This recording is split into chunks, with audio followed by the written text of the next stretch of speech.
Why is it so hard to do the little things that would improve my life?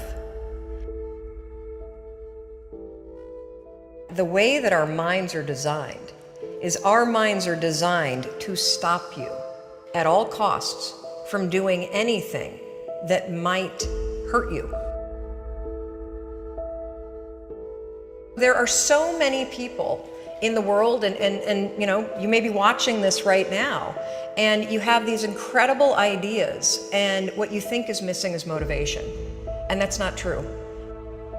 Because the way that our minds are wired, and the fact about human beings, is that we are not designed to do things that are uncomfortable or scary or difficult. Our brains are designed to protect us from those things because our brains are trying to keep us alive. And in order to change, in order to build a business, in order to be the best parent, the best spouse, to do all those things that you know you want to do with your life, with your work, with your dreams, you're going to have to do things that are difficult, uncertain, or scary, which sets up this problem for all of us.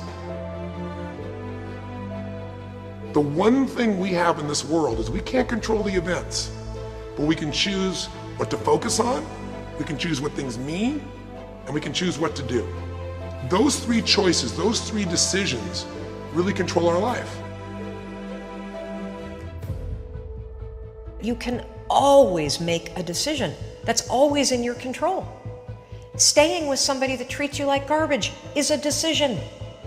It is. Staying at a job that you hate is a decision. Staying in the body that you are not proud of is a decision. Is it going to be easy? No, it's not going to be easy to change. It's simple. It's your job to push yourself.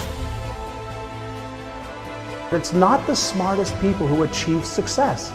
It's the people who procrastinate less, make fewer excuses, as they take actions every day towards the goals that they want to achieve. Indecision is the thief of opportunity. Indecision means the door is still closed. Indecision means the opportunity waits.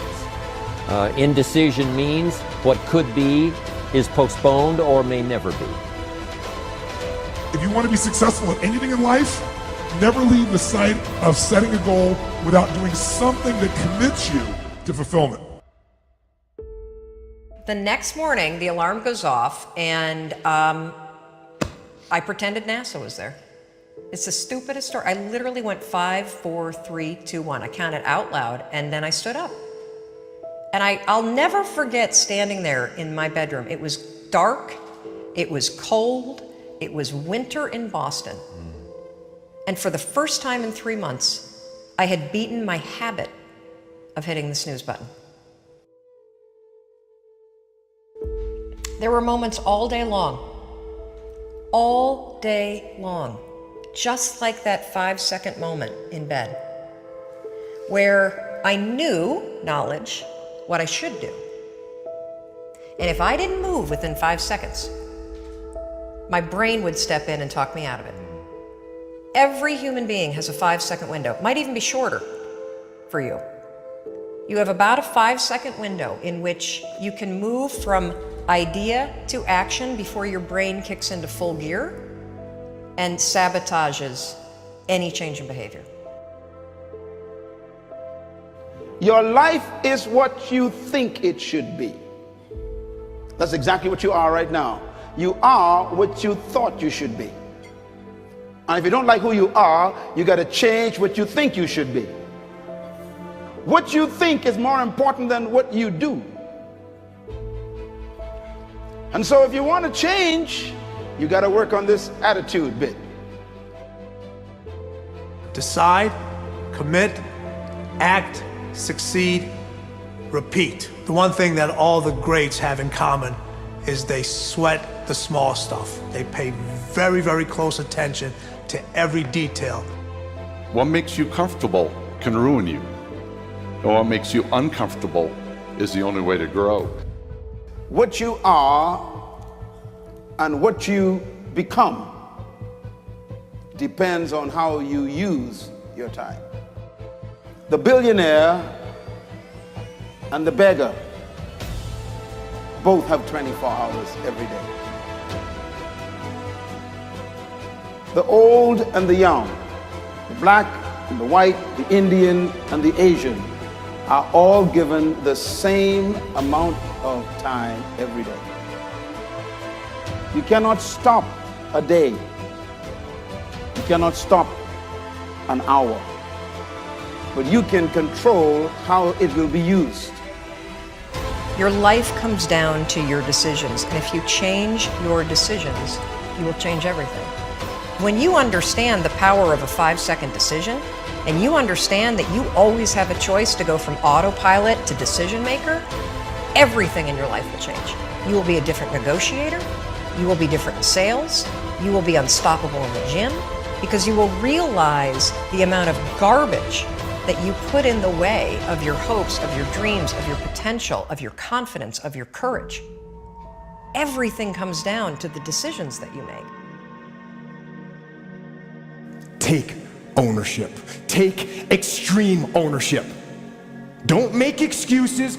Don't blame any other person or any other thing. Get control of your ego. Take ownership of everything in your world, the good and the bad. Take ownership of your mistakes. Take ownership of your shortfalls, take ownership of your problems, and then take ownership of the solutions that will get those problems solved. Take ownership of your mission. Take ownership of your job, of your team, of your future, and take ownership of your life. The first source of inspiration is deciding. Second source of inspiration is planning. And now, here's a big source of inspiration, beginning.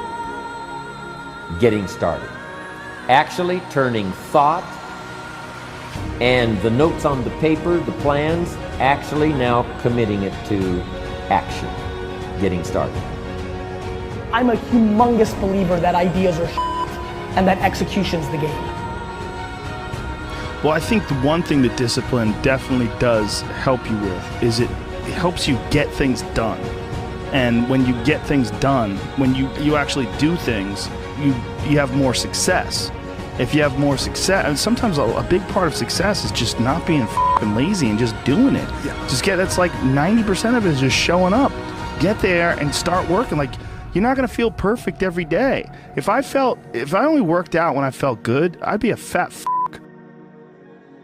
Discipline, it does start with waking up early. It really does. But that is just the beginning. And I always say that discipline is the root of all good qualities. But you have to absolutely apply it to things outside of just waking up early. It's everything. It's working out every day, making yourself stronger and faster and more flexible and healthier. Discipline is eating the right foods to fuel your system. It's about disciplining your emotions so you can make good decisions. Doing the tasks that you don't necessarily want to do, but that you know will help you. The thing about self-discipline is that it is necessary for everything you do in your life. You have to be self-disciplined.